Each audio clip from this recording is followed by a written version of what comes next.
आप लिहो तुम कथा सुधारी। वाहिगुरु साहिब जी। दोहरा पयो दुपहरा लरत बहो, रात जामते जंग, तीन पहर मह हन दई, सैना सहत तुरंग। वाहिगुरु जी का खालसा, वाहिगुरु जी की फतेह। सतगुरां दी साजी नवाजी, गुरु रूप गुरु खालसा साध संगत जीओ। सतगुरु जी की पवित्र हजूरी च संध्या दे दीवान सजे ने। आप जी ने अमृतमयी गुरु की बाणी दे पाठ कीर्तन सरवण कीते ਹਨ। आओ हुण छेवें पातशाह जी के पावन इतिहास की कथा नाल जुड़ जाइए। मीरी पीरी दे मालक छेवें पातशाह जी ने श्री अमृतसर साहब की पहली जंग जित लई है। मुखलिस खां जरनैल 7000 फौज लैके आया सी। अपने वड्डे जरनैलों समेत बड़ी बहादरी नाल लड़दा होया महाराज छेवें पातशाह के हथों वीरगति नूं प्राप्त होया। महाराज साहब ते मुगलिस खां ने 2 वार कीते। पहला वार उन्हें झकानी दे के लत्तां दे उत्ते कीता, दिखाया उन्हें सिर दा सी, मारिया उन्हें पैरां दे विच। पर सतगुरु छाल मार गए, इस करके उहदा वार थल्लियों दी खाली लंघ गया। नाल लगदे ही उन्हें दूजा वार सीस दा कीता, जिहड़ा सतगुरां ने ढाल ते रोक के ते भरवां वार तलवार दा कीता। चीर मारिया सतगुरां ने, जिहड़ी खब्बी वक्खी तो चीर के ਉਹਦੇ सज्जे मोढे वाल कढ़ दिता। एक बांह ਉਹਦੀ मोढे समेत ते सिर एक पासे हो गया। 2 ਲੱਤਾਂ ਧੜ, एक सज्जी बांह एक पासे हो गई। इदां 2 टोटे करता सतगुरु जी ने। और साध संगत जी गुरु के सिखां ने बाकी फौज नूं निबेड़ दिता। ਜਿਹੜੇ भज गए हथियार सुट के गए ते गुरु साहब जंग फतेह कर लिया। दोपहरा ढल गया। लगभग 9 घंटे लगातार लड़ाई हुई है। एक पहर रात रहिंदी जंग शुरू होया सी अमृत वेले 2-2:30 बजे 3 बजे ते हुण दोपहर दे 12-1 बजे का समा है। दोपहरा ढल गया है। सो वो कथा कविराज भाई संतोख सिंह साहब जी लिख रहे ने। छेवें पातशाह के इतिहास नाल जुड़िए, आखिए सतनाम श्री वाहिगुरु साहिब जी। सतनाम श्री वाहिगुरु साहिब जी। दोहरा पयो दुपहरा लरत बहो। साध संगत जी इदां युद्ध करदियां दोपहर का समा हो गया सतगुरु पातशाह जी नूं। रात जाम ते जंग, और पहर रात रहिंदी तो जंग शुरू होया सी। 3 पहर मह हन दई। 3 पहर लगभग 9 घंटे बनते ने। इन्हां 9-10 घंटिया विच ही गुरु साहब ने खत्म कर दिती दुश्मन की फौज सारी। सैना सहत तुरंग, सने घोड़ियां दे फौज मार दिती है। 7000 फौज खपा के रख दिती है तुरकां दी। चौपई बिचरे सतगुर रण थल हेरा। जदों जंग फतेह हो गया, मुगलिस खां नूं सतगुरु जी ने तेग नाल झटक दिता ते महाराज छेवें पातशाह जी मैदाने जंग विच आप जंग दा नज़ारा देखण गए हन। श्रोण मास ते भीम कनेरा, कहंदे लहू मास दा गारा बनिया होया। थां थां ते लहू दियां नदियां चल रहीआं ने। मास दे चीथड़े पए होए ने ते कुत्तियां ने कई लाशां खा लईआं ने। इल्लां ने चूंड छड्डियां ने, कावां ने चूंड छड्डियां ने। वो बड़ा डरावना सीन है जंग दे मैदान दा। लोथ है पर लोथ है बह परी। लाशां दे उत्ते लाशां पईआं हन। घोड़ियां दे थल्ले बंदे दबे पए हन, उत्ते घोड़े मरे पए हन। किते जवान उपर ते घोड़ा थल्ले, किते जवान थल्ले ते घोड़ा उत्ते। ਇਸ ਤਰ੍ਹਾਂ ਸੂਰਮਿਆਂ ਦੀਆਂ ਲਾਸ਼ਾਂ ਗੁੱਥਮ ਗੁੱਥਾ ਹੋਈਆਂ ਪਈਆਂ ਹਨ। ਸਹਿਤ ਹਿයਨ ਬੜ ਸੈਨਾ ਮਰੀ। ਕਹਿੰਦੇ ਸਵਾਰਾਂ ਸਮੇਤ ਘੋੜੇ ਘੋੜਿਆਂ ਸਵੇਰ ਸਵਾਰ ਮਰੇ ਹਨ ਜੰਗ ਦੇ ਮੈਦਾਨ ਵਿੱਚ ਬਹੁਤ ਜ਼ਿਆਦਾ। ਇਤ ਉਤ ਫਿਰ ਸਭ ਦੇਖਤ ਭਏ। ਮਹਾਰਾਜ ਜੀ ਛੇਵੇਂ ਪਾਤਸ਼ਾਹ ਜੀ ਆਪ ਘੋੜੇ ਤੇ ਸਵਾਰ ਹੋ ਕੇ ਇਸ ਜੰਗ ਦੇ ਮੈਦਾਨ ਵਿੱਚ ਗਏ ਹਨ ਤੇ ਸਾਰੀ ਹਾਲਾਤ ਆਪਣੀ ਅੱਖਾਂ ਨਾਲ ਤੱਕੀ ਹੈ। ਬਹਰ ਲੋਹਗੜ੍ਹ ਕੋ ਗੁਰ ਗਏ। ਜੰਗ ਫਤਿਹ ਕਰਕੇ ਸਾਰਾ ਹਾਲਾਤ ਵੇਖ ਕੇ ਤੇ ਵਾਪਸ ਲੋਹਗੜ੍ਹ ਕਿਲੇ ਵੱਲ ਆ ਗਏ ਛੇਵੇਂ ਪਾਤਸ਼ਾਹ ਜੀ। ਤਹਾਂ ਸਿੱਖ ਜੇ ਮਰੇ ਨਿਹਾਰੇ। ਉੱਥੇ ਜਿਹੜੇ ਸਿੱਖ ਸ਼ਹੀਦ ਹੋਏ ਪਏ ਉਹ ਵੀ ਵੇਖੇ। ਉਹ 25 ਸਿੱਖ ਸਨ ਜਿਹੜੇ ਰਾਤ ਪਹਿਲਾਂ ਮੋਰਚਾ ਸੰਭਾਲੀ ਬੈਠੇ। ਆਉਂਦੀ ਹੋਈ ਤੁਰਕਾਂ ਦੀ ਫੌਜ ਉੱਤੇ ਜਿਨ੍ਹਾਂ ਨੇ ਲੱਕੜ ਦੀ ਤੋਪ ਚਲਾਈ ਸੀ ਉਹਨਾਂ ਸਿੱਖਾਂ ਦੇ ਸ਼ਹੀਦ ਹੋਏ ਸਰੀਰ ਵੇਖੇ ਹਨ। ਵਿਧੀ ਚੰਦ ਸੋ ਬਾਕ ਉਚਾਰੇ। ਤੇ ਮਹਾਰਾਜ ਆਪਣੇ ਸਿੱਖਾਂ ਵਿੱਚੋਂ ਸ਼੍ਰੋਮਣੀ ਜਰਨੈਲ ਬਾਬਾ ਵਿਧੀ ਚੰਦ ਸਾਹਿਬ ਨੂੰ ਮਹਾਰਾਜ ਕਹਿਣ ਲੱਗੇ, ਹਿਆ ਦੇਹ ਬੰਦ ਲਿਹੋ ਨਰ ਸੰਗ। ਮਹਾਰਾਜ ਕਹਿਣ ਲੱਗੇ, ਭਾਈ ਵਿਧੀ ਚੰਦ ਜੀ ਘੋੜਾ ਬੰਨ੍ਹ ਦਿਓ ਆਪਣਾ ਤੇ ਸਿੱਖਾਂ ਦੀ ਫੌਜ ਵਿੱਚੋਂ ਸਿੰਘਾਂ ਨੂੰ ਯੋਧਿਆਂ ਨੂੰ ਨਾਲ ਲੈ ਲਵੋ, ਸੰਗਤ ਨੂੰ ਲੈ ਲਵੋ ਨਾਲ। ਮਰੇ ਸਿੱਖ ਪਟ ਕਰ ਕਰ ਜੰਗ। ਜਿਹੜੇ ਸਿੰਘ ਗੁਰੂ ਦੇ ਲਾਲ ਗੁਰੂ ਦੇ ਪਿਆਰੇ ਯੋਧੇ ਦੁਸ਼ਮਣਾਂ ਨਾਲ ਯੁੱਧ ਕਰ ਕਰਕੇ ਸ਼ਹੀਦ ਹੋ ਗਏ ਹਨ। ਸਭਨ ਕੀ ਲਿਹੋ ਲੋਥ ਉਟਾਈ। ਉਹਨਾਂ ਸ਼ਹੀਦਾਂ ਸਿੱਖਾਂ ਦੀਆਂ ਲਾਸ਼ਾਂ ਉਹਨਾਂ ਦੇ ਪਾਵਨ ਪਵਿੱਤਰ ਸਰੀਰ ਚੁੱਕ ਲਵੋ। ਇੱਕ ਥਲ ਕਰੋ ਮ੍ਰਿਤਕ ਸਮੁਦਾਈ। ਔਰ ਸਾਰੇ ਸ਼ਹੀਦਾਂ ਨੂੰ ਇੱਕ ਥਾਂ ਤੇ ਇਕੱਠੇ ਕਰ ਲਓ।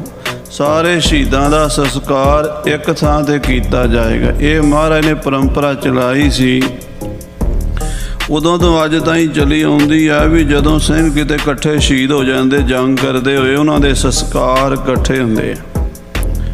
ਜਦੋਂ ਬਾਬੇ ਬੰਦੇ ਬਹਾਦਰ ਨੇ ਸਰਹੰਦ ਫਤਿਹ ਕੀਤੀ 6-7 ਹਜ਼ਾਰ ਸਿੰਘ ਸ਼ਹੀਦ ਹੋਏ। ਉਹਨਾਂ ਦਾ ਸੰਸਕਾਰ ਇੱਕੋ ਥਾਂ ਤੇ ਫਤਿਹਗੜ੍ਹ ਸਾਹਿਬ ਸ਼ਹੀਦਾਂ ਸਿੰਘਾਂ ਦੇ ਗੁਰੂ ਮਹਾਰਾਜ ਦੇ ਸਾਹਿਬਜ਼ਾਦਿਆਂ ਦੇ ਚਰਨਾਂ ਵਿੱਚ ਹੀ ਕੀਤਾ ਸੀ। ਉੱਥੇ ਨਾਲ ਹੀ ਸ਼ਹੀਦਗੰਜ ਬਣਿਆ ਹੋਇਆ। ਮਾਤਾ ਜੀ ਦੇ ਬੁਰਜ ਤੇ ਫਤਿਹਗੜ੍ਹ ਸਾਹਿਬ ਦੇ ਵਿਚਕਾਰ ਉਹ ਬਿਲਡਿੰਗ ਉਹ ਸਥਾਨ ਗੁਰੂ ਘਰ ਮੌਜੂਦ ਹੈ। ਇਸੇ ਤਰ੍ਹਾਂ ਹੋਰ ਬੜੇ ਸਥਾਨਾਂ ਤੇ ਸ਼ਹੀਦਾਂ ਸਿੰਘਾਂ ਦੇ ਅੰਗੀਠੇ 40 ਮੁਕਤਿਆਂ ਦਾ ਅੰਗੀਠਾ ਇਕੱਠਾ ਹੀ ਸ੍ਰੀ ਮੁਕਤਸਰ ਸਾਹਿਬ ਵਿਖੇ ਵੱਡੇ ਦਰਬਾਰ ਦੇ ਪਿਛਲੇ ਪਾਸੇ ਬਣਿਆ ਹੋਇਆ ਹੈ। ਇਸੇ ਤਰ੍ਹਾਂ 6000 ਸਿੰਘ ਬਾਬਾ ਮਿੱਤ ਸਿੰਘ ਜੀ, ਨਿਹੰਗ ਸਿੰਘ 6000 ਸਿੰਘ ਜਿਹੜੇ ਮੇਰਠ ਦੇ ਇਲਾਕੇ 'ਚ ਨਜੀਬ ਖਾਂ ਰੋਹੇਲੇ ਦੀ ਫੌਜ ਨਾਲ ਅਬਦਾਲੀ ਦੀ ਫੌਜ ਨਾਲ ਲੜਦੇ ਸ਼ਹੀਦ ਹੋ ਗਏ। ਉਹਨਾਂ ਦੇ ਸੀਸ 18 ਗੱਡੇ ਭਰ ਕੇ ਸਾਧ ਸੰਗਤ ਜੀ ਜਾਨ ਖਾਂ 18 ਗੱਡੇ ਭਰ ਕੇ ਉੱਥੋਂ ਸ਼ਾਮਲੀ ਹੈ ਸਹਾਰਨਪੁਰ ਮੇਰਠ ਦੇ ਇਲਾਕੇ ਸ਼ਾਮਲੀ, ਉੱਥੋਂ ਲੈ ਕੇ ਅਬਦਾਲੀ ਮਾਛੀਵਾੜੇ ਬੈਠਾ ਸੀ ਉਹਨੂੰ ਦਿਖਾਉਣ ਵਾਸਤੇ ਤੁਰ ਪਏ। ਜਦੋਂ ਅੰਬਾਲੇ ਦੇ ਲਾਗੋਂ ਘੱਗਰ ਤੋਂ ਟੱਪਣ ਲੱਗੇ ਤਾਂ ਉੱਥੇ ਘੱਗਰ ਸਰਾਂ ਵਿੱਚ ਉਹਨਾਂ ਨੇ ਰਾਤ ਡੇਰਾ ਕੀਤਾ।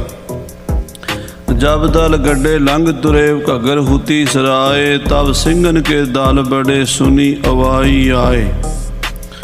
ਜਦੋਂ ਉੱਥੇ ਇਹਨਾਂ ਸ਼ਹੀਦਾਂ ਦੇ ਸੀਸ 18 ਗੱਡੇ ਸਿਰਾਂ ਦੇ 6000 ਸਿਰ ਸਨ, ਸੀਸ ਸਨ ਸਿੰਘਾਂ ਸ਼ਹੀਦਾਂ ਦੇ, ਉਹ ਲਈ ਜਾਂਦੇ ਸੀ ਅਬਦਾਲੀ ਕੋਲੋਂ ਇਨਾਮ ਲੈਣ ਵਾਸਤੇ।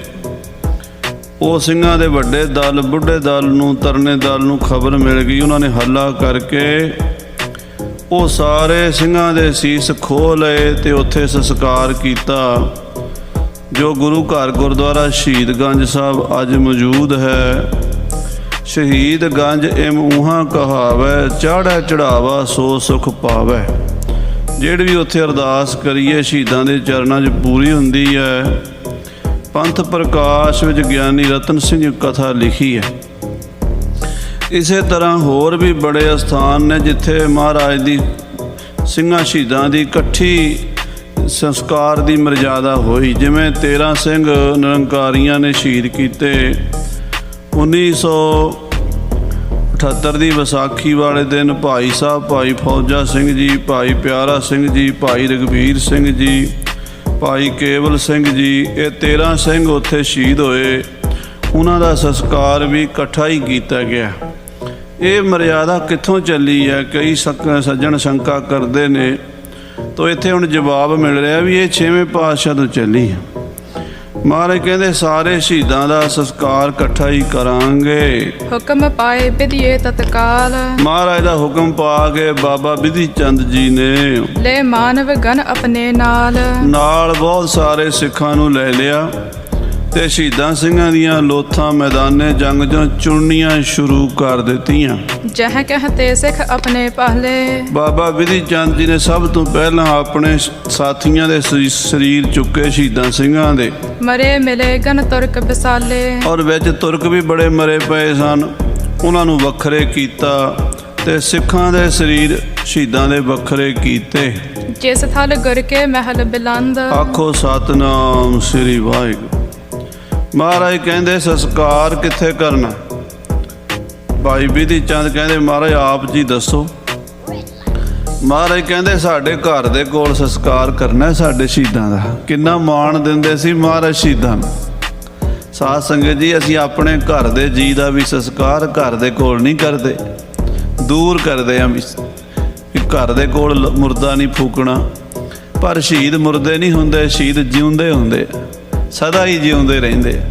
ਮਹਾਰਾਜ ਕਹਿੰਦੇ ਸਾਡੇ ਘਰ ਦੇ ਲਾਗੇ ਸੰਸਕਾਰ ਕਰੋ, ਅਸੀਂ ਜਦੋਂ ਵੀ ਘਰੋਂ ਨਿਕਲਿਆ ਕਰਾਂਗੇ ਸ਼ਹੀਦਾਂ ਦੇ ਦਰਸ਼ਨ ਕਰਿਆ ਕਰਾਂਗੇ। ਸਾਧ ਸੰਗਤ ਜੀ, ਮਹਾਰਾਜ ਆਪਣੇ ਸ਼ਹੀਦਾਂ ਨੂੰ ਕਿੰਨਾ ਮਾਣ ਦਿੰਦੇ। ਆਪਣੇ ਘਰ ਦੇ ਕੋਲ ਮੰਗਾ ਲਈਆਂ ਸਾਰੀਆਂ ਲਾਸ਼ਾਂ। ਹਾਂਜੀ, ਤਹ ਇਕੱਠੀ ਕਰ ਲੈਥੋ ਬ੍ਰਿੰਦ, ਸ਼ਹੀਦਾਂ ਸਿੰਘਾਂ ਦੇ ਪਵਿੱਤਰ ਸਰੀਰ ਉੱਥੇ ਇਕੱਠੇ ਕਰਕੇ ਹੇਤ ਵਿਆਹ ਕੋ ਕਾਸ਼ਟ ਪਰਿਓ, ਜਿਹੜਾ ਵਿਆਹ ਵਾਸਤੇ ਲੱਕੜ ਬਾਲਣ ਇਕੱਠਾ ਕੀਤਾ ਸੀ ਨਾ, ਬੀਬੀ ਬੀਰੋ ਦੇ ਵਿਆਹ ਤੇ ਲੰਗਰ ਪਕਾਵਾਂਗੇ, ਬੜਾ ਬਾਲਣ ਇਕੱਠਾ ਹੋਇਆ ਸੀ ਬੇਟੀ ਦੇ ਵਿਆਹ ਵਾਸਤੇ। ਉਹ ਵਿਆਹ ਵਾਲਾ ਬਾਲਣ ਜਿਹੜਾ ਸ਼ਹੀਦਾਂ ਦੇ ਸੰਸਕਾਰ ਦੇ ਕੰਮ ਆਇਆ। ਹਾਂਜੀ, ਸੋ ਸਭ ਲੈ ਕਰ ਤਿਸ ਥਲ ਧਰਿਓ, ਉਹ ਸਾਰਾ ਬਾਲਣ ਇੱਕ ਥਾਂ ਤੇ ਚਿਣ ਦਿੱਤਾ ਗਿਆ। ਵੱਡਾ ਸਾਰਾ ਅੰਗੀਠਾ ਤਿਆਰ ਕਰ ਲਿਆ, ਵੱਡੀ ਚਿਖਾ ਇਕੱਠੀ ਚਿਣ ਦਿੱਤੀ। ਮਹਾਰਾਜ 6ਵੇਂ ਪਾਤਸ਼ਾਹ ਜੀ ਆਪ ਕੋਲ ਖੜੇ ਹੈ। ਕੋਈ ਸਿੱਖ ਲਾਸ਼ਾਂ ਲਿਆ ਰਹੇ ਨੇ ਸ਼ਹੀਦਾਂ ਦੀਆਂ ਤੇ ਕੋਈ ਉੱਥੇ ਮਹਾਰਾਜ ਦੇ ਕੋਲ ਖੜ ਕੇ ਸ਼ਹੀਦਾਂ ਦਾ ਅੰਗੀਠਾ ਤਿਆਰ ਕਰ ਰਹੇ ਨੇ। ਆਪ ਗੁਰੂ ਬੈਠੇ ਤਿਸ ਥਾਨ, ਆਪ ਗੁਰੂ ਸਾਹਿਬ ਕੋਲ ਬੈਠੇ ਬਾਣੀ ਪੜ੍ਹੀ ਜਾਂਦੇ ਐ। ਆਨ ਆਨ ਧਰਮ ਮ੍ਰਿਤਕ ਮਹਾਨ, ਤੇ ਲਿਆ ਕੇ ਸ਼ਹੀਦਾਂ ਸਿੰਘਾਂ ਦੇ ਪਵਿੱਤਰ ਸਰੀਰ ਬਾਬਾ ਬਿਧੀ ਚੰਦ ਜੀ ਰੱਖੀ ਜਾਂਦੇ ਆ। ਕਿਉਂਕਿ ਇੱਕ ਦੋ ਸਿੱਖ ਤਾਂ ਨਹੀਂ, ਸੈਂਕੜੇ ਸਿੱਖ ਸ਼ਹੀਦ ਹੋਏ ਨੇ। ਉਹਨਾਂ ਸੈਂਕੜੇ ਸਿੱਖਾਂ ਦੇ ਪਵਿੱਤਰ ਸਰੀਰ ਗੁਰੂ ਮਹਾਰਾਜ ਦੇ ਕੋਲ ਲਿਆ ਕੇ ਇੱਕ ਲਾਈਨ ਲਾਈ ਜਾ ਰਹੇ ਨੇ। ਹਾਂਜੀ, ਮੋਹਨ ਸਹਿਤ ਗੋਪਾਲਾ ਦੋਏ, ਇਹਨਾਂ ਵਿੱਚੋਂ ਗੁਰੂ ਦੀ ਫੌਜ ਦੇ ਦੋ ਵੱਡੇ ਯੋਧੇ ਭਾਈ ਮੋਹਨ ਜੀ ਤੇ ਭਾਈ ਗੋਪਾਲਾ ਜੀ ਸਿਸਕਤ ਪਰੇ ਉਠਾਏ ਸੋਏ, ਅਜੇ ਸਵਾਸ ਨਹੀਂ ਨਿਕਲੇ, ਸਿਸਕ ਰਹੇ ਹਨ। ਜਿਵੇਂ ਸਾਹ ਚੱਲ ਰਿਹਾ ਪਰ ਸਰੀਰ ਦੇ ਵਿੱਚ ਹੁਣ ਅਖੀਰਲਾ ਸਵਾਸ ਕਹਿ ਲਓ, 5-10 ਮਿੰਟਾਂ ਨੂੰ ਜਾਨ ਨਿਕਲ ਜਾਣੀ ਹੈ। ਇਹੋ ਜਿਹੀ ਹਾਲਤ ਹੈ, ਅਜੇ ਜਾਨ ਨਿਕਲੀ ਨਹੀਂ, ਸਰੀਰ ਦੇ ਵਿੱਚੋਂ ਪ੍ਰਾਣ ਪੰਖੇਰੂ ਉੱਡੇ ਨਹੀਂ। ਤੇ ਉਹਨਾਂ ਨੂੰ ਸਿਸਕਦਿਆਂ ਹੋਇਆਂ ਨੂੰ ਭਾਈ ਮੋਹਨ ਤੇ ਭਾਈ ਗੋਪਾਲੇ ਨੂੰ ਬਾਬਾ ਬਿਧੀ ਚੰਦ ਜੀ ਚੁਕਵਾ ਕੇ 6ਵੇਂ ਪਾਤਸ਼ਾਹ ਕੋਲ ਲਿਆਏ ਹਨ। ਸਤਿਗੁਰ ਕੇ ਢਿਗ ਲੈ ਕਰ ਆਏ, ਮਹਾਰਾਜ ਜੀ ਦੇ ਕੋਲ 6ਵੇਂ ਪਾਤਸ਼ਾਹ ਜੀ ਦੇ ਲਿਆ ਕੇ ਬਾਬਾ ਬਿਧੀ ਚੰਦ ਜੀ ਨੇ ਭਾਈ ਮੋਹਨ ਤੇ ਭਾਈ ਗੋਪਾਲੇ ਨੂੰ ਲੰਮਿਆਂ ਪਾ ਦਿੱਤਾ ਹੈ। ਉੱਠ ਕਰ ਪਿਖੇਰ ਦੇ ਪ੍ਰਿਆ ਪਾਏ, ਗੁਰੂ ਸਾਹਿਬ ਉੱਠ ਕੇ ਕੋਲ ਗਏ ਨੇ। 6ਵੇਂ ਪਾਤਸ਼ਾਹ ਆਪਣੇ ਪਿਆਰੇ ਸਿੱਖਾਂ ਵੱਲ ਵੇਖਿਆ ਹੈ। ਉਹਨਾਂ ਦੀਆਂ ਦੇਹਾਂ ਦੇ ਵਿੱਚੋਂ ਪ੍ਰਾਣ ਹੁਣ ਨਿਕਲਣ ਵਾਲੇ, ਇਹੋ ਜਿਹੀ ਹਾਲਤ ਦੂਰੋਂ ਦਿਸ ਰਹੀ ਹੈ। ਇੰਨੀਆਂ ਸੱਟਾਂ ਲੱਗੀਆਂ ਨੇ, ਗੋਲੀਆਂ ਲੱਗੀਆਂ ਨੇ, ਤੀਰ ਵੱਜੇ ਨੇ, ਤਲਵਾਰਾਂ ਦੇ ਫੱਟ ਵੱਜੇ ਨੇ, ਪਰ ਅਜੇ ਸਵਾਸ ਨਹੀਂ ਨਿਕਲੇ। ਹਾਂਜੀ, ਪੋਛਤ ਮੁਖ ਗਹ ਹੱਥ ਰੁਮਾਲ, ਮਹਾਰਾਜ ਨੇ ਆਪਣੇ ਹੱਥ 'ਚ ਰੁਮਾਲ ਲੈ ਲਿਆ ਤੇ ਆਪਣੇ ਦੋਵਾਂ ਬਹਾਦਰਾਂ ਦਾ ਚਿਹਰਾ ਪੂੰਝਣ ਲੱਗ ਪਏ। ਕਿਉਂਕਿ ਜਦੋਂ ਜੰਗ ਹੁੰਦਾ ਵਿੱਚ ਮਿੱਟੀ ਘਟਾ ਦਮਾਲਿਆਂ ਤੇ ਚਿਹਰੇ ਤੇ ਜੰਮਿਆ ਹੁੰਦਾ, ਲਹੂ ਵੀ ਜੰਮਿਆ ਹੁੰਦਾ, ਸੱਟਾਂ ਲੱਗੀਆਂ ਹੁੰਦੀਆਂ ਤੇ ਮਹਾਰਾਜ ਆਪਣੇ ਹੱਥੀਂ ਚਿਹਰਾ ਪੂੰਝਦੇ ਆ।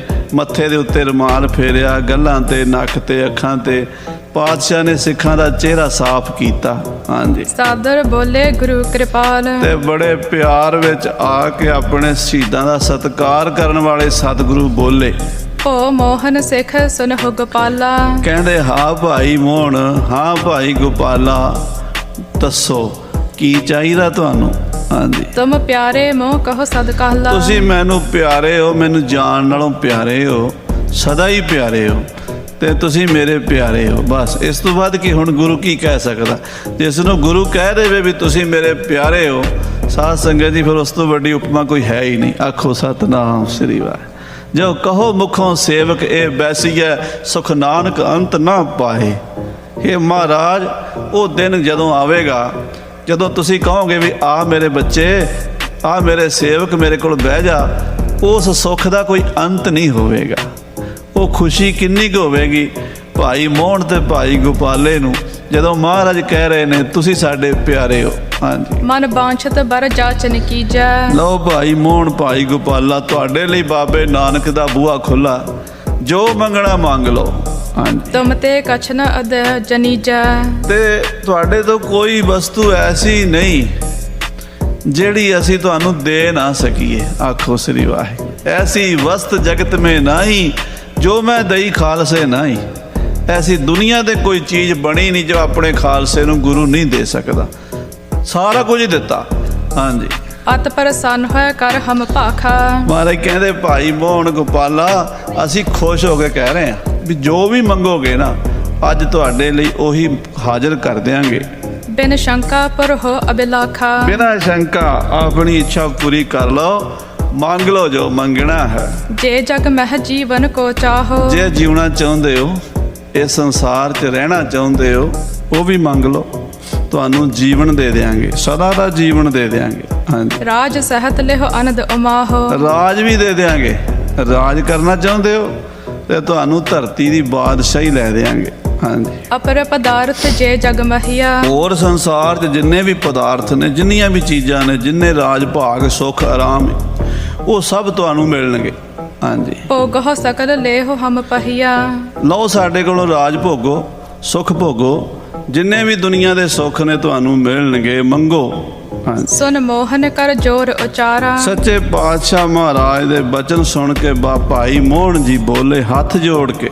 ਹਾਂਜੀ, ਮਿਲ ਹਮ ਦੁਆਨਿਤ ਕਰਤ ਵਿਚਾਰਾ। ਇਹ ਮਹਾਰਾਜ ਮੈਂ ਤੇ ਭਾਈ ਗੋਪਾਲਾ ਦੋਵੇਂ ਇਕੱਠੇ ਹੀ ਰਹਿੰਦੇ ਸੀ, ਤੁਹਾਡੀ ਫੌਜ ਵਿੱਚ ਸੇਵਾ ਕਰਦੇ ਸੀ, ਘੋੜਿਆਂ ਨੂੰ ਪੱਠੇ ਪਾਣੇ, ਖਰਖਣਾ ਕਰਨਾ, ਗੱਤਕਾ ਸਿੱਖਣਾ, ਤੇ ਮਾਰੇ ਬਾਣੀ ਪੜ੍ਹਨੀ, ਹਰਿਮੰਦਰ ਸਾਹਿਬ ਬਹਿ ਕੇ ਕੀਰਤਨ ਸੁਣਨਾ, ਲੰਗਰ ਦੇ ਭਾਂਡੇ ਮਾਂਜਣੇ। ਜਦੋਂ ਅਸੀਂ ਇਕੱਠੇ ਹੋ ਕੇ ਗੱਲਾਂ ਕਰਨੀਆਂ ਤੇ ਅਸੀਂ ਦੋਵਾਂ ਨੇ ਇੱਕੋ ਹੀ ਗੱਲ ਕਰਨੀ, ਇੱਕੋ ਹੀ ਵਿਚਾਰ ਅਸੀਂ ਕਰਦੇ ਸੀ। ਪ੍ਰਾਨ ਅੰਤ ਜਬ ਹੋਏ ਹਮਾਰੇ। ਅਸੀਂ ਸੋਚਦੇ ਸੀ ਵੀ ਜਦੋਂ ਸਾਡਾ ਅੰਤ ਸਮਾਂ ਆਵੇਗਾ, ਜਦੋਂ ਇਸ ਸਰੀਰ 'ਚੋਂ ਸਾਡੀ ਰੂਹ ਨੇ ਉਡਾਰੀ ਮਾਰਨੀ ਹੈ, ਜਦੋਂ ਇਸ ਕਲਬੂਤ ਨੂੰ ਅਸੀਂ ਛੱਡਣਾ ਹੈ, ਤਬ ਸਤਿਗੁਰ ਨਿਜ ਨਿਕਟ ਨਿਹਾਰੇ। ਕਿੰਨਾ ਚੰਗਾ ਹੋਵੇ ਜੇ ਉਸ ਵੇਲੇ ਸਾਨੂੰ ਸਤਿਗੁਰਾਂ ਦੇ ਦਰਸ਼ਨ ਹੋਣ, ਛੇਵੇਂ ਪਾਤਸ਼ਾਹ ਦੇ।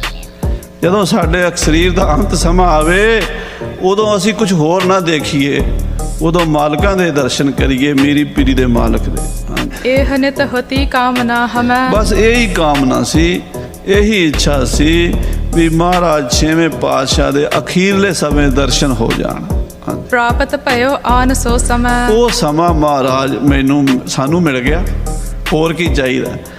ਜੋ ਅਸੀਂ ਚਾਹੁੰਦੇ ਹੁੰਦੇ ਸੀ, ਗੱਲਾਂ ਕਰਦੇ ਹੁੰਦੇ ਸੀ ਦੋਵੇਂ ਹੀ, ਵੀ ਜਦੋਂ ਅਖੀਰਲਾ ਸਵਾਸ ਆਵੇ ਤੇ ਮਹਾਰਾਜ ਛੇਵੇਂ ਪਾਤਸ਼ਾਹ ਦੇ ਦਰਸ਼ਨ ਹੋਣ, ਤੇ ਅਰਦਾਸ ਇਹ ਕਰਦੇ ਸੀ, ਉਹ ਤੁਸੀਂ ਸਾਡੀ ਪੂਰੀ ਕਰ ਦਿੱਤੀ ਹੈ। ਤੁਮ ਅੰਤਰ ਜਾਮੀ ਸਭ ਜਾਨਾ। ਇਹ ਮਹਾਰਾਜ ਤੁਸੀਂ ਤੇ ਜਾਣੀ ਜਾਣੋ, ਅੰਤਰ ਜਾਮੀ ਹੋ। ਅਸੀਂ ਤੁਹਾਨੂੰ ਆਖਿਆ ਤੇ ਨਹੀਂ ਸੀ ਨਾ, ਅੰਦਰੋਂ ਹੀ ਸੋਚਿਆ ਸੀ। ਤੁਸੀਂ ਸਾਡੇ ਫੁਰਨੇ ਜਾਣ ਲਏ ਤੇ ਮਹਾਰਾਜ ਸਾਡਾ ਫੁਰਨਾ ਪੂਰਾ ਕਰ ਦਿੱਤਾ ਆਪ ਜੀ ਨੇ। ਸਾਡਾ ਅਖੀਰਲਾ ਸਮਾਂ ਆ ਗਿਆ ਤੇ ਹੁਣ ਸਾਨੂੰ ਤੁਹਾਡੇ ਦਰਸ਼ਨ ਵੀ ਹੋ ਰਹੇ ਨੇ, ਤੇ ਹੋਰ ਕੀ ਮੰਗੀਏ? ਜੋ ਮੰਗਿਆ ਸੀ ਉਹ ਤੇ ਮਿਲ ਗਿਆ ਪਾਤਸ਼ਾਹ ਜੀ। ਯਾ ਤੇ ਰਣ ਮਹਿ ਹਤੇ ਨ ਪ੍ਰਾਨਾ। ਇਸ ਕਰਕੇ ਮਹਾਰਾਜ ਜੰਗ 'ਚ ਅਸੀਂ ਪ੍ਰਾਣ ਨਹੀਂ ਛੱਡੇ, ਅਸੀਂ ਮਰੇ ਨਹੀਂ ਆ। ਅਸੀਂ ਉੱਥੇ ਮਰ ਜਾਂਦੇ, ਸ਼ਹੀਦ ਹੋ ਜਾਂਦੇ, ਤੁਹਾਡੇ ਦਰਸ਼ਨ ਨਹੀਂ ਸੀ ਹੋਣੇ। ਇਸੇ ਕਰਕੇ ਸਾਡੇ ਸਵਾਸ ਰੁਕੇ ਹੋਏ ਨੇ, ਅੜੇ ਹੋਏ ਨੇ ਸਰੀਰ ਦੇ ਵਿੱਚ, ਵੀ ਛੇਵੇਂ ਪਾਤਸ਼ਾਹ ਦੇ ਦਰਸ਼ਨ ਕਰਕੇ ਸਵਾਸ ਛੱਡਾਂਗੇ। ਅਬ ਦਰਸ਼ਨ ਤੁਮ ਦਿਓ ਕਿਰਪਾਲ। ਆਪ ਜੀ ਨੇ ਬੜੀ ਮਿਹਰ ਕੀਤੀ, ਸਾਨੂੰ ਦਰਸ਼ਨ ਦੇ ਤੇ ਸੱਚੇ ਪਾਤਸ਼ਾਹ ਜੀਓ। ਇਸ ਤੇ ਲਾਭ ਨ ਅਪਰ ਵਿਸਾਲ। ਇਸ ਤੋਂ ਵੱਡਾ ਹੋਰ ਕਿਹੜਾ ਲਾਭ ਹੋਣਾ, ਕਿਹੜਾ ਫਾਇਦਾ ਹੋਣਾ? ਸਾਰੇ ਫਾਇਦੇ ਮਿਲ ਗਏ ਸਾਨੂੰ, ਆਪ ਦੇ ਦਰਸ਼ਨ ਹੋ ਗਏ ਅਖੀਰਲੇ ਸਮੇਂ। ਜੋਗੀ ਜਤੀ ਤਪੀ ਬ੍ਰਹਮਚਾਰੀ। ਇਹ ਮਹਾਰਾਜ ਜੋਗੀ ਜਤੀ ਤਪੀ ਬ੍ਰਹਮਚਾਰੀ ਰਿਸ਼ੀ ਮੁਨੀ ਬੜੇ ਬੜੇ ਤਪਸਵੀ ਜਿਹੜੀ ਚੀਜ਼ ਨੂੰ ਪਾਣਾ ਚਾਹੁੰਦੇ ਆ, ਐਡਾ ਯੋਗ ਸਾਧਦੇ ਆ, ਇੰਨਾ ਤਪ ਕਰਦੇ, ਕਾਹਦੇ ਵਾਸਤੇ? ਵੀ ਜਦੋਂ ਅਖੀਰਲਾ ਸਮਾਂ ਆਵੇ ਉਦੋਂ ਦਰਸ਼ਨ ਹੋਣ। ਇੰਨੀ ਬੰਦਗੀ ਕਰਦੇ ਆ, ਜਪ ਤਪ ਕਰਦੇ ਆ ਵੀ ਜਦੋਂ ਅਖੀਰਲਾ ਸਵਾਸ ਆਵੇ ਉਦੋਂ ਕੋਈ ਹੋਰ ਮਾੜਾ ਫੁਰਨਾ ਨਾ ਉੱਠੇ, ਉਦੋਂ ਮਹਾਰਾਜ ਦਾ ਸਰੂਪ ਵੇਖੀਏ ਤੇ ਸਰੀਰ ਛੱਡੀਏ। ਪਰ ਮਹਾਰਾਜ ਉਹਨਾਂ ਨੂੰ ਮਿਲਦੀ ਨਹੀਂ ਦਾਤ, ਜੋਗੀਆਂ ਨੂੰ, ਜਤੀਆਂ ਤਪੀਆਂ ਨੂੰ ਤੁਹਾਡੇ ਦਰਸ਼ਨ ਅਖੀਰਲੇ ਸਮੇਂ ਨਹੀਂ ਮਿਲਦੇ। ਪਰ ਪਰਮੇਸ਼ਰ ਜੀ ਸਾਨੂੰ ਦਰਸ਼ਨ ਹੋ ਗਏ। ਅਹੋ ਭਾਗ ਮੇਰੇ ਪ੍ਰਭੂ ਦਰਸ਼ ਪਾਏ। ਮਹਾਰਾਜ ਸਾਡੇ ਭਾਗ ਧਨ ਨੇ, ਆਪ ਜੀ ਦੇ ਦਰਸ਼ਨ ਹੋ ਗਏ ਨੇ। ਭਗਤ ਗਿਆਨੀ ਚਾਹੇ ਸੁਖ ਭਾਰੀ। ਬੜੇ ਬੜੇ ਭਗਤ, ਬੜੇ ਬੜੇ ਗਿਆਨੀ ਜਿਹੜੇ ਸੁੱਖ ਨੂੰ ਤਰਸਦੇ ਨੇ ਵੀ ਅਖੀਰਲੇ ਸਮੇਂ ਮਹਾਰਾਜ ਤੁਹਾਡਾ ਧਿਆਨ ਹੋਵੇ, ਤੁਹਾਡੇ ਦਰਸ਼ਨ ਹੋਣ। ਅੰਤ ਸਮੇਂ ਦਰਸ਼ਨ ਕੋ ਚਾਹਤ। ਅੰਤ ਸਮੇਂ ਦੇ ਦਰਸ਼ਨ ਸਾਰੇ ਲੋਚਦੇ ਨੇ। ਇਸ ਹਿਤ ਘਾਲ ਹੈ ਕਾਲ ਉਮਾਹਤ। ਇਹਦੇ ਵਾਸਤੇ ਘਾਲਣਾ ਘਾਲਦੇ ਨੇ, ਤਪੱਸਿਆ ਕਰਦੇ ਨੇ। ਨਹ ਜਾਚਨ ਕੁਛ ਇੱਛਾ ਨਾਥ। ਇਹ ਮਹਾਰਾਜ ਹੋਰ ਹੁਣ ਕੁਛ ਮੰਗਣ ਦੀ ਇੱਛਾ ਹੀ ਨਹੀਂ ਰਹਿ ਗਈ। ਸਭੇ ਇੱਛਾ ਪੂਰੀਆਂ ਜਾਂ ਪਾਇਆ ਅਗਮ ਅਪਾਰਾ। ਹੁਣ ਆਪ ਜੀ ਦੇ ਦਰਸ਼ਨ ਹੋ ਗਏ, ਸਾਰੀਆਂ ਇੱਛਾ ਪੂਰੀਆਂ ਹੋ ਗਈਆਂ ਜੀ। ਹਲਤ ਪਲਤ ਮਹਿ ਰੱਖੋ ਸਾਥ। ਮਹਾਰਾਜ ਇਸ ਲੋਕ ਵਿੱਚ ਵੀ ਤੇ ਪਰਲੋਕ ਵਿੱਚ ਵੀ ਆਪਣੇ ਚਰਨਾਂ 'ਚ ਹੀ ਰੱਖਿਆ ਜੇ, ਆਪਣੇ ਸਾਥ ਹੀ ਰੱਖਿਆ ਜੇ, ਆਪਣੇ ਚਰਨਾਂ ਤੋਂ ਦੂਰ ਨਾ ਕਰਿਆ ਜੇ। ਜਹ ਜਹ ਹੋਏ ਅਵਤਾਰ ਤੁਮਾਰਾ। ਮਹਾਰਾਜ ਜਿੱਥੇ ਜਿੱਥੇ ਵੀ ਅਗਲੇ ਸਮੇਂ ਅਵਤਾਰ ਧਾਰੋ, ਕਿਉਂਕਿ ਹਰ ਜੁਗ ਜੁਗ ਭਗਤ ਉਪਾਇਆ, ਪੈਜ ਰੱਖਦਾ ਆਇਆ ਰਾਮ ਰਾਜੇ। ਮਹਾਰਾਜ ਹਰ ਯੁੱਗ ਵਿੱਚ ਤੁਹਾਡਾ ਭਗਤ ਅਵਤਾਰ ਹੁੰਦਾ ਹੈ। ਇਸ ਯੁੱਗ 'ਚ ਤੁਹਾਡਾ ਅਵਤਾਰ ਹੋਇਆ, ਜੇ ਅੱਗੇ ਵੀ ਅਵਤਾਰ ਧਾਰੋਗੇ ਤਹ ਤਹ ਰੱਖੋ ਸੰਗ ਉਦਾਰਾ। ਸਾਨੂੰ ਨਾਲ ਹੀ ਰੱਖਿਆ ਜੇ ਆਪਣੀ ਸੇਵਾ 'ਚ। ਨਾ ਸਾਨੂੰ ਜਨਮ ਮਰਨ ਤੋਂ ਖਹਿੜਾ ਛੁਡਾਉਣ ਦੀ ਇੱਛਾ, ਨਾ ਸਾਨੂੰ ਮੁਕਤੀ ਚਾਹੀਦੀ ਹੈ, ਨਾ ਰਾਜ ਚਾਹੀਦਾ। ਰਾਜ ਨਾ ਚਾਹੋ, ਮੁਕਤ ਨਾ ਚਾਹੋ, ਮਨ ਪ੍ਰੀਤ ਚਰਨ ਕਮਲਾਰੇ। ਸਾਧ ਸੰਗਤ ਜੀ ਜਿੱਥੇ ਇਹ ਖੇਡ ਹੈ ਨਾ, ਇਹ ਬੜੀ ਉੱਪਰ ਹੈ, ਇੱਥੇ ਕੋਈ ਨਹੀਂ ਪਹੁੰਚ ਸਕਦਾ। ਇਹ ਬਹੁਤ ਕਠਿਨ ਖੇਡ ਹੈ। ਆਪਾਂ ਸਾਰੇ ਮੁਕਤੀ ਤੱਕ, ਵੈਸੇ ਤਾਂ ਮੁਕਤੀ ਤੱਕ ਵੀ ਕੋਈ ਕੋਈ ਜਾਂਦਾ, ਪਰ ਚਲੋ ਆਪਾਂ ਹੱਦ ਮੰਗ ਲਾਂਗੇ, ਮੁਕਤੀ ਮੰਗ ਲਾਂਗੇ। ਪਰ ਜਿਹੜੀ ਭਾਈ ਮੋਹਣ ਤੇ ਭਾਈ ਗੋਪਾਲਾ ਮੰਗ ਰਹੇ ਨੇ, ਉਹ ਤਾਂ ਬੜੀ ਔਖੀ ਖੇਡ ਹੈ। ਵੀ ਮਹਾਰਾਜ ਜਿੱਥੇ ਤੁਹਾਡਾ ਅਵਤਾਰ ਹੋਵੇ ਸਾਨੂੰ ਫਿਰ ਸੇਵਾ 'ਚ ਮੰਗਾ ਲਿਆ ਜੇ। ਅਸੀਂ ਤੁਹਾਡੇ ਤੋਂ ਦੂਰ ਨਹੀਂ ਹੋਣਾ ਚਾਹੁੰਦੇ। ਮੁਕਤੀ ਮਕਤੀ ਦੀ ਸਾਨੂੰ ਇੱਛਾ ਹੀ ਕੋਈ ਨਹੀਂ। ਹਾਂਜੀ, ਕਛੂ ਨਾ ਜਾਚਨ ਕਰ ਹੈ ਕਬਹੂ। ਮਹਾਰਾਜ ਇੱਕ ਹੋਰ ਬੇਨਤੀ ਵੀ ਕਦੀ ਮੰਗਣ ਦੀ ਇੱਛਾ ਹੀ ਨਾ ਹੋਵੇ, ਕੋਈ ਇੱਛਾ ਰਵੇ ਨਾ। ਕੀ ਮੰਗਣਾ ਐ ਜੀ, ਕਿਆ ਮੰਗੋ ਕਿਛ ਰਹਿ ਨਾ ਦੀਸਾ। ਇਸ ਜਗ ਮੈਂ ਆਇਆ ਜਾਈ। ਇਸ ਦੁਨੀਆ 'ਚ ਜਿਹੜੀ ਵੀ ਚੀਜ਼ ਮੰਗਾਂਗੇ ਉਹ ਚਲੀ ਜਾਣੀ ਹੈ, 100 ਸਾਲ ਰੱਖ ਕੇ ਫਿਰ ਚਲੀ ਜਾਣੀ ਹੈ। ਇਸ ਕਰਕੇ ਜਿਹੜੀ ਚੀਜ਼ ਚਲੀ ਜਾਣੀ ਉਹਦਾ ਕਿਆ ਮੰਗਣਾ ਹੋਇਆ। ਹਾਂਜੀ, ਰਹਿ ਸੰਗ ਦੀ ਜੈ ਬਰ ਅਬਹੂ। ਬਸ ਤੁਹਾਡੀ ਸੰਗਤ ਮਿਲੇ, ਸਦਾ ਤੁਹਾਡੇ ਚਰਨਾਂ 'ਚ ਰਹੀਏ, ਇਹ ਵਰ ਦਿਓ ਮਹਾਰਾਜ ਜੀ। ਅਪਰ ਜੇ ਮਰੇ ਸਬਟ ਰਣਮਾਹੂ। ਔਰ ਜਿਹੜੇ ਸਾਡੇ ਨਾਲ ਸਿੰਘ ਸ਼ਹੀਦ ਹੋ ਗਏ ਨੇ, ਜਿਹੜੇ ਭਾਈ ਨਿਹਾਲੂ ਜੀ, ਭਾਈ ਨਵਲਾ ਜੀ, ਭਾਈ ਤੋਤਾ ਜੀ, ਭਾਈ ਤਰਲੋਕਾ ਜੀ ਵਰਗੇ ਸੂਰਮੇ ਸ਼ਹੀਦੀਆਂ ਪਾ ਗਏ, ਭਾਈ ਭਾਨੂ ਜੱਟੂ ਵਰਗੇ ਸ਼ਹੀਦ ਹੋ ਗਏ ਨੇ। ਆਪਣੇ ਲੋਕ ਰੱਖਿਆ ਹੈ ਪਾਹੂ। ਇਹਨਾਂ ਸਾਰਿਆਂ ਨੂੰ ਆਪਣੇ ਚਰਨਾਂ 'ਚ ਰੱਖਿਆ ਜੇ। ਇਹਨਾਂ ਸਿੱਖਾਂ ਨੂੰ ਮਹਾਰਾਜ ਕਿੱਧਰ ਹੋਰ ਚੱਕਰ 'ਚ ਨਾ ਪਾਇਆ ਜੇ। ਬਸ ਇਹੀ ਬੇਨਤੀ ਹੈ ਆਪ ਜੀ ਦੇ ਚਰਨਾਂ ਵਿੱਚ। ਸ਼੍ਰੀ ਗੁਰੂ ਸੁਨਤ ਵਿਸਾਲ ਪ੍ਰਸੰਨ। ਇਹ ਸੁਣ ਕੇ ਸਤਿਗੁਰੂ ਪ੍ਰਸੰਨ ਹੋ ਗਏ ਮਹਾਰਾਜ ਛੇਵੇਂ ਪਾਤਸ਼ਾਹ ਜੀ। ਪਰ ਉਪਕਾਰੀ ਮੋਹਨ ਧਨ। ਤੇ ਮਹਾਰਾਜ ਦੇ ਮੂੰਹ ਤੋਂ ਨਿਕਲਿਆ, ਭਾਈ ਮੋਹਨ ਪਰ ਉਪਕਾਰੀ ਧਨ ਹੈ। ਆਪਣੇ ਲਈ ਕੁਛ ਨਹੀਂ ਮੰਗਿਆ, ਗੁਰੂ ਦੇ ਸਿੱਖਾਂ ਲਈ, ਗੁਰੂ ਕੀ ਸੰਗਤ ਲਈ, ਗੁਰੂ ਦੀ ਫੌਜ ਲਈ ਮੰਗਿਆ ਹੈ। ਹਾਂਜੀ, ਚਿਮਤਾ ਜਾਚਨ ਕੀਨਸ ਅਬੈ। ਮਹਾਰਾਜ ਕਹਿੰਦੇ ਭਾਈ ਮੋਹਨ ਜਿਵੇਂ ਤੁਸੀਂ ਮੰਗਿਆ ਹੈ, ਤਿਸੀ ਰੀਤ ਹੋ ਵਹਿਗੀ ਸਭ। ਅਸੀਂ ਉਹ ਸਾਰਾ ਕੁਝ ਦੇਵਾਂਗੇ। ਤੁਸੀਂ ਸਦਾ ਸਾਡੇ ਨਾਲ ਰਹੋਗੇ। ਅੱਜ ਜਿੰਨੇ ਸ਼ਹੀਦ ਹੋਏ ਨੇ ਸਾਰੇ ਸੱਚਖੰਡ ਸਾਡੇ ਕੋਲ ਰਹਿਣਗੇ। ਇਹ ਸਾਡਾ ਖਜ਼ਾਨਾ ਹੈ, ਸ਼ਹੀਦ ਗੁਰੂ ਦਾ ਖਜ਼ਾਨਾ ਹੈ। ਸਾਧ ਸੰਗਤ ਜੀ ਕਈ ਵਾਰੀ ਨਾ ਮੇਰੇ ਵਰਗੇ ਐਵੇਂ ਹੀ ਟੱਪਣ ਲੱਗ ਜਾਂਦੇ ਆ, ਉਹ ਜੀ ਪੰਥ ਦਾ ਕੀ ਬਣੇਗਾ, ਪੰਥ ਨੂੰ ਕੀ ਹੋਏਗਾ, ਹੈਂ ਪੰਥ ਨੂੰ ਆਹ ਹੋ ਗਿਆ, ਪੰਥ ਨੂੰ ਹੋ ਗਿਆ। ਅੱਜ ਇਹਨੂੰ ਅਸੀਂ ਪੰਥ ਸਮਝਦੇ ਹਾਂ, ਪੰਥ ਪੁੰਥ ਕੋਈ ਨਹੀਂ, ਮਾਫ਼ ਕਰਨਾ ਮੈਨੂੰ। ਇਹ ਤੇ ਆਪਾਂ ਰੌਲੇ ਦਾ ਪੰਥ ਇਕੱਠਾ ਕੀਤਾ ਹੋਇਆ। ਜਿਹੜਾ ਗੁਰੂ ਦਾ ਪੰਥ ਹੈ ਉਹਨੂੰ ਖਤਰਾ ਹੀ ਕੋਈ ਨਹੀਂ। ਜਿੰਨੀਆਂ ਮਰਜ਼ੀ ਤੇਗਾਂ ਚੱਲੀ ਜਾਣ, ਤੋਪਾਂ ਚੱਲੀ ਜਾਣ, ਜਿੰਨੇ ਮਰਜ਼ੀ ਹੋਈ ਜਾਣ ਤੂਫਾਨ ਹਨੇਰੀਆਂ, ਕਿਉਂ ਮਹਾਰਾਜ ਨੇ ਸ਼ਹੀਦਾਂ ਸਿੰਘਾਂ ਨੂੰ ਸੱਚਖੰਡ 'ਚ ਰਿਜ਼ਰਵ ਰੱਖਿਆ ਹੋਇਆ, ਉੱਥੋਂ ਭੇਜ ਦੇਣਾ।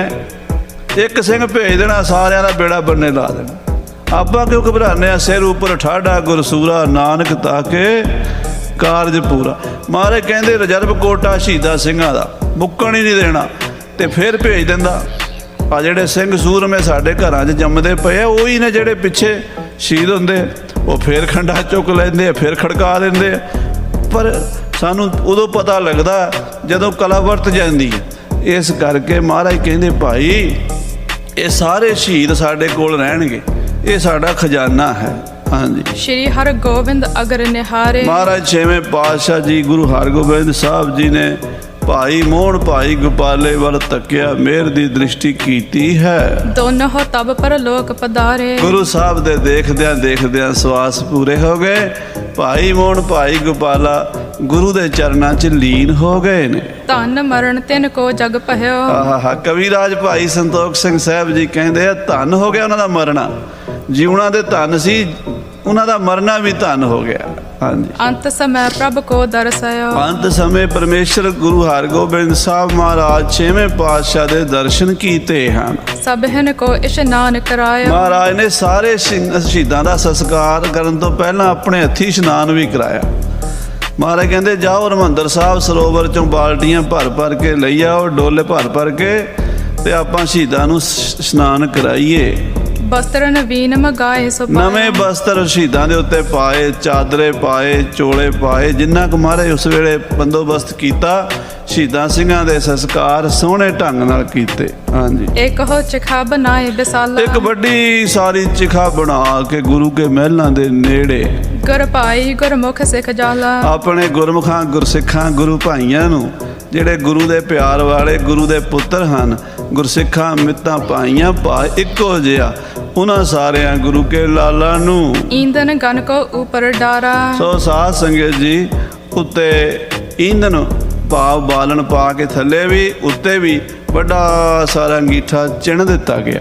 ਆਪ ਗੁਰੂ ਕਰ ਲਾਂਬੂ ਧਾਰਾ। ਆਪ ਛੇਵੇਂ ਪਾਤਸ਼ਾਹ ਆਪਣੇ ਹੱਥ ਵਿੱਚ ਲਾਂਬੂ ਲਾਇਆ, ਫੜਿਆ। ਹਾਂਜੀ, ਗਤ ਸਮੀਪ ਸਭ ਹਨ ਕੋ ਦਈ। ਔਰ ਆਪਣੇ ਹੱਥੀਂ ਉਹਨਾਂ ਦਾ ਸੰਸਕਾਰ ਕੀਤਾ। ਤੇ ਜਿਹੜੀ ਸਮੀਪ ਮੁਕਤੀ ਹੁੰਦੀ ਹੈ ਨਾ, ਉਹ ਮਹਾਰਾਜ ਨੇ ਦਿੱਤੀ, ਆਪਣੇ ਨਾਲ ਆਪਣੇ ਕੋਲ ਹੀ ਰੱਖ ਲਿਆ। ਹਾਂਜੀ, ਜੈ ਜੈ ਧੁਨ ਸਭ ਕੇ ਮੁਖ ਪਹੀ। ਜੈ ਜੈਕਾਰ ਹੋਈ ਮਹਾਰਾਜ ਦੇ ਨਾਂ ਦੀ। ਧੰਨ ਗੁਰੂ ਹਰਗੋਬਿੰਦ ਸਾਹਿਬ, ਧੰਨ ਗੁਰੂ ਹਰਗੋਬਿੰਦ ਸਾਹਿਬ। ਇਉਂ ਮਹਾਰਾਜ ਨੇ ਸ਼ਹੀਦਾਂ ਸਿੰਘਾਂ ਦਾ ਸੰਸਕਾਰ ਸ੍ਰੀ ਅੰਮ੍ਰਿਤਸਰ ਗੁਰੂ ਕੇ ਮਹਿਲਾਂ ਦੇ ਲਾਗੇ ਕਰ ਦਿੱਤਾ। ਚੰਦਨ ਕ੍ਰਿਤ ਸਦਨ ਤੇ ਲਿਆਏ। ਕਹਿੰਦੇ ਚੰਦਨ ਘਿਓ ਆਦਿਕ ਪਦਾਰਥ ਗੁਰੂ ਘਰ ਚੋਂ ਲਿਆ ਕੇ ਨਾ, ਮਹਾਰਾਜ ਨੇ ਘੜਿਆਂ ਦੇ ਘੜੇ ਘਿਓ ਦੇ ਉੱਤੇ ਪਾ ਦਿੱਤੇ ਸ਼ਹੀਦਾਂ ਦੇ।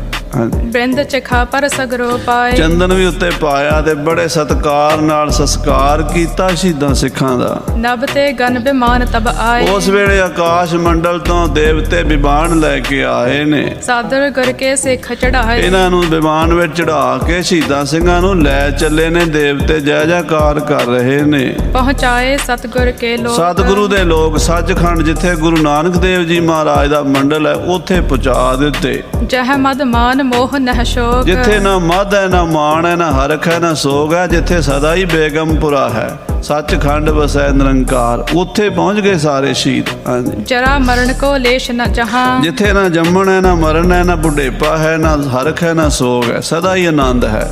ਪਦਵੀ ਅਚਲ ਥਰੇ ਚਲ ਤਹਾਂ। ਸੋ ਉੱਥੇ ਸਾਧ ਸੰਗਤ ਜੀ ਇਹ ਪਹੁੰਚੇ ਹਨ ਸ਼ਹੀਦ ਸਿੰਘ। ਇਹਨਾਂ ਦਾ ਮਹਾਰਾਜ ਨੇ ਸੰਸਕਾਰ ਕੀਤਾ ਹੈ। ਅਗਲੀ ਕਥਾ ਆਪਾਂ ਬੜੇ ਪ੍ਰੇਮ ਨਾਲ ਸਰਵਣ ਕਰਾਂਗੇ। ਸਮੇਂ ਦੇ ਲਿਹਾਜ਼ ਨਾਲ ਸਮਾਪਤੀ। ਹੇ ਗੋਬਿੰਦ, ਹੇ ਗੋਪਾਲ, ਹੇ ਦਿਆਲ ਲਾਲ, ਨਾਨਕ ਨਾ ਸਕੇ ਦੀਨ ਦਰਦ ਨਿਵਾਰ। ਹੇ ਸਮਰਾਥੇ ਗਮ ਪੂਰਨ ਮੋਏ ਮਾਇਆ ਧਾਰ। ਨਾਨਕ ਮਹਾ ਪਿਆਰ ਨਾਨਕ ਪਾਰੇ ਉਤਾਰ। ਆਏ ਪ੍ਰਭ ਸਰਨਾਗਤੀ ਕਿਰਪਾ ਨਿਧ ਦਿਆਲ। ਏਕ ਅੱਖਰ ਹਰ ਮਨ ਬਸਤ ਨਾਨਕ ਹੋਤ ਨਿਹਾਲ। ਵਾਹਿਗੁਰੂ ਨਾਮ ਜਹਾਜ ਹੈ, ਚੜੇ ਸੋਤਰੇ ਪਾਰ। ਜੋ ਸ਼ਰਧਾ ਕਰ ਸੇਵ ਦੇ ਪਾਰੇ ਉਤਾਰਨ ਹਾਰ। ਵਾਹਿਗੁਰੂ ਜੀ ਕਾ ਖਾਲਸਾ, ਵਾਹਿਗੁਰੂ ਜੀ ਕੀ